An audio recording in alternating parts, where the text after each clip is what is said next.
Staff Sergeant Lawrence O'Connor, Charlie Company 1st Recon Battalion. Currently I'm a section leader in 1st Platoon.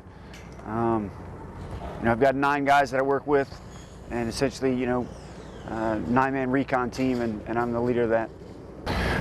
Essentially, what my role is as a reconnaissance team leader is to take the commander's intent and move that to a point of accomplishment for the mission. Anywhere ranging from reconnaissance and surveillance to route reconnaissance, air reconnaissance, zone reconnaissance, surveillance of a point target, mapping of human terrain, or general enemy interdiction, to include full spectrum of combat operations with supporting arms. For this deployment, it's a little bit of an untraditional. We played a little bit of an untraditional role out here. We went out in a little bit of a larger force, but we would move from area to area, compound to compound, and basically conduct human terrain and interdiction, enemy interdiction.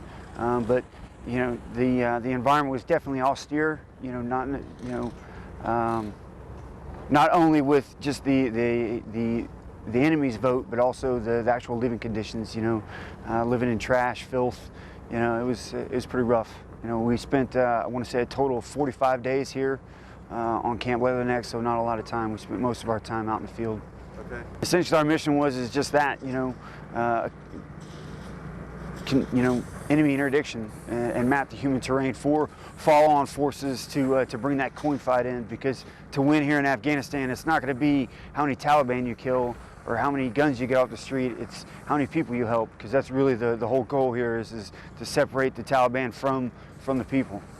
So, well, here in Afghanistan specifically, it's everything in Afghanistan in general is just harder as opposed to my 2 tours that I did in Iraq. I think every guy takes an approach a little bit differently. Some people focus on their family. Some people, they just zone out. Most guys read. A lot of guys watch movies. I think it's really, personal preference. I myself, I would just kind of zone out, throw in my iPod and, just think of my wife and kids and, kind of remember why I'm there, and also that it's not just about me. There's 9 other guys that are looking at me, to make the right decision and bring them home and get the job done. Okay. I would say peace and quiet, but I live in a house full of all women, so that's not going to happen. I think just being around the girls, just being around my kids, just watching them grow up, and just being their father, just being a dad, not thinking about this place or the challenges that it has, but just watching a 7-year-old be a 7-year-old, I guess. So I would try and call as often as I could before we'd go out on an operation, and if possible, before we'd go out on patrol, I'd give my wife a call and say, "Hey, babe, got to go to work. I love you. Tell the girls I love them and I'm proud of them." And we would do that, and it kind of morphed into sort of our routine. I would call her before we'd go out, and before we got back, just so I know that she knows I'm okay. But it's hard too, because for 7 months she's been the man of the house. She's been laying down the law. So there's a lot of things that have happened on her end that I don't really know about. That she's gone through her challenges. We've got 3 daughters. Even the dog's a girl. Well, my youngest, she's getting ready to turn 2 in February. She just wants to play. She just wants dad around because I'm just a new plaything. My 5-year-old, she kind of has the same mentality. She just wants dad home to play around. But my oldest, Caitlin, she's 7. She's getting ready to turn 8 in March.